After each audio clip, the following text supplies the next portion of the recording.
नमस्कार बंधुगण।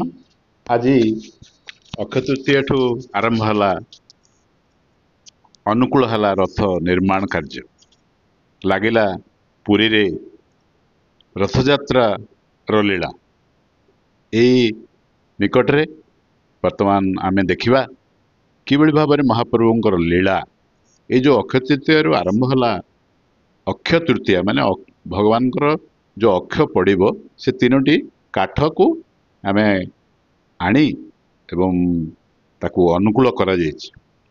तीन रथ मुख्य विश्वकर्मा समेत अन्य सेवक माने रथ निर्माण पाई साड़ी पिंधिक आसते एवं से आमे देखिबा जे तीनिटी धौरा काठ रखा जाए होम यज्ञ करा जाए। एटा स्वतंत्र मणि विमान जोगरे चलंती प्रतिमा विजय कले।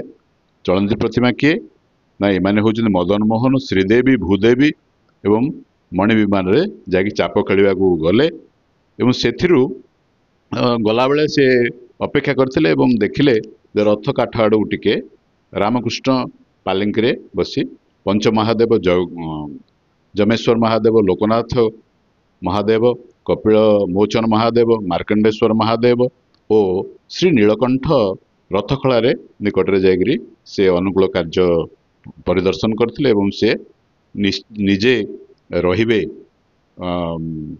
भगवान प्रतिनिधि हिसाब रे देखा रखा करिवे कि अपूर्व लीला। एवं सेथिरे आमे देखुचु आज ठीक 59 दिन रथ कार्य संपन्न हेबो।